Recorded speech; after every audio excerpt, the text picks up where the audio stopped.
Hello students आज video को समस्त स्वागत। आज वीडियो में +2 सेकेंड ईयर इकोनॉमिक्स अर्थशास्त्र संज्ञा परिसर विषय वस्तु विषय केते 3 निर्दिष्ट प्रश्न देखा। यही प्रश्न उत्तर 6टी व्याकर दाग हम तेणु दुईटी अच्छी पार्थक्य देश पुंजीवादी अर्थव्यवस्था और साम्यवादी अर्थव्यवस्था। पुंजीवादी जेको 3टी लाइन बा 3टा पॉइंट लिख आ साम्यवादी अर्थव्यवस्था 3टा पॉइंट लिख। ताले आज प्रथम प्रश्न होची पुंजीवादी अर्थव्यवस्था और साम्यवादी अर्थव्यवस्था। पुंजीवादी अर्थव्यवस्था 3टा लाइन देखा कौन यही अर्थव्यवस्था रे घरोई क्षेत्र को प्राधान्य दिया जाता है। पुंजीवादी अर्थव्यवस्था रे घरोई क्षेत्र को प्राधान्य दिया जाता है। यही अर्थव्यवस्था रे संबलर व्यक्तिगत मालिकाना देखा मिलता है।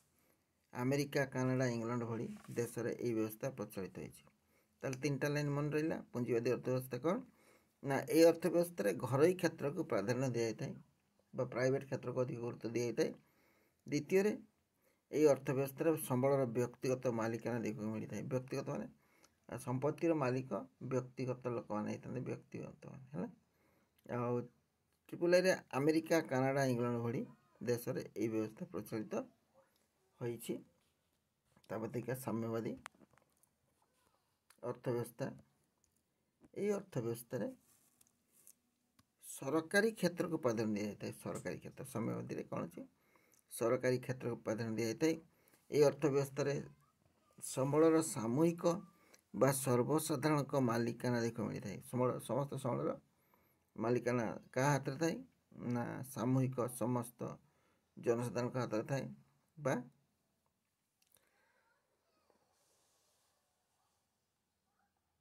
सामूहिक सर्वसाधारण का मालिकाना देखा मिलता है।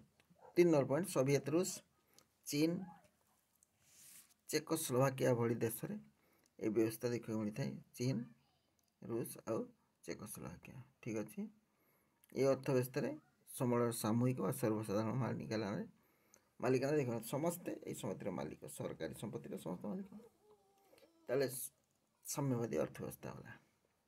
नेक्स्ट देखा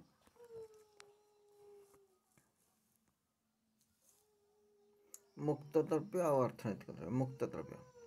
मुक्त द्रव्य और अर्थनैतिक free goods and economic goods. मुक्त द्रव्य तुम आगे जानते मुक्त द्रव्य प्रकृति पदार्थ।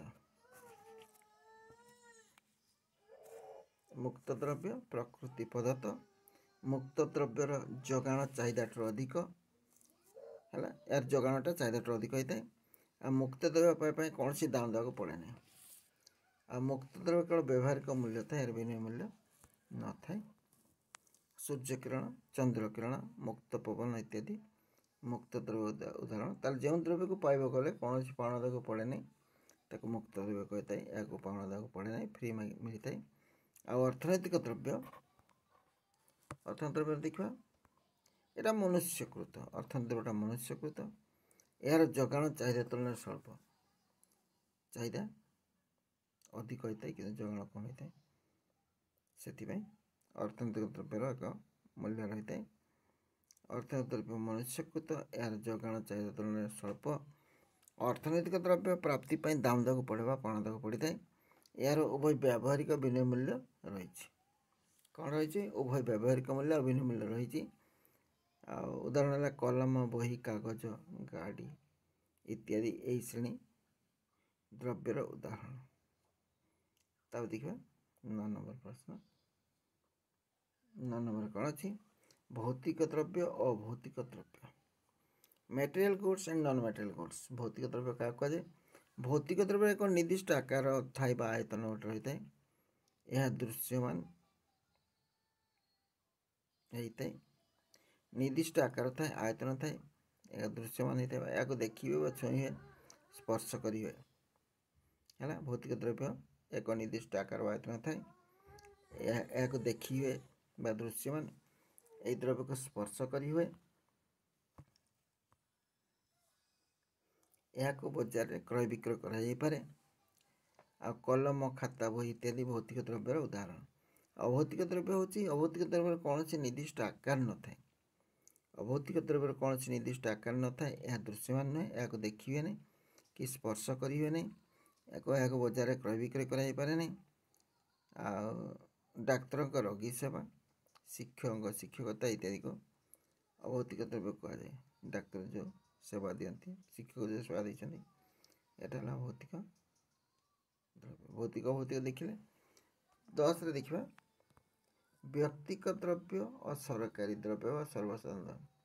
व्यक्तिगत द्रव्य बा व्यक्तिगत द्रव्य पर्सनल बा प्राइवेट गुड्स, आउ सरकार द्रव्य सर्वसाधारण द्रव्य पब्लिक गुड्स। आगे देखा व्यक्तिगत द्रव्य। व्यक्तिगत द्रव्य क्षेत्र में व्यक्तिगत मालिकाना थाए, जड़े व्यक्ति तार मालिकाना था व्यक्तिगत मालिकाना रही है। यही द्रव्य क्षेत्र में बहिष्करण नीति कार्य, बहिष्करण नीति मान जी पाउन देव से द्रव्य को क्रय कर उपभोग कर, जी पाउन देवनी से उपभोग कर। यही द्रव्य चाहिदा प्रतिद्वंदितामूलक अटे, चाहिदा यार चाहिदा अधिक होता है, प्रतिद्वंदितामूलक होता है। आ व्यक्तिगत मालिकाना थी घर, गाड़ी, फ्रिज इत्यादि ये द्रव्यर उदाहरण। यार व्यक्तिगत द्रव्य, व्यक्तिगत मालिकाना जो घर अच्छी, गाड़ी अच्छी, फ्रिज अच्छी, एगुड़ा सब व्यक्तिगत द्रव्य। सरकारी द्रव्य देखा यहाँ को सर्वसाधारण द्रव्य मत कहुए। सरकारी द्रव्य क्षेत्र में सर्वसाधारण मालिकाना रही है, अर्थात समस्त संपत्तिर मालिकाना सर्वसाधारण बा सरकार। यही द्रव्य क्षेत्र में बहिष्करण नीति कार्यकारी हुए नहीं। बहिष्करण नीति माने जी कौन जी पाउन देव सी अन्य समस्त बहिष्कार कर, ये कि समस्ते एका सागर उपभोग करते, बहिष्करण नीति लागू हुए नहीं। यही द्रव्य चाहिदा प्रतिद्वंदितामूलक नुहे। सर्वसाधारण रास्ता, पार्क, विद्यालय इत्यादि यही द्रव्यर उदाहरण अटे। सर्वसाधारण पार्क, सर्वसाधारण रास्ता, पार्क, विद्यालय इत्यादि यही द्रव्यर उदाहरण अटे। ठीक अच्छे, आज वीडियो को ये रखा। वीडियो केमती लगे कौन जन, जब भल लगे लाइक टे कर, सांग साथी सेयार कर, आईपरी वीडियो देखो चाहते चैनल को सब्सक्राइब कर, बेल आइकन क्लिक कर, ताले परवर्ती वीडियो गुड़िक नोटिफिकेशन तुम पास आगे पहुँचे। धन्यवाद। जोड़ी था भल था सुखर था। Thanks for watching.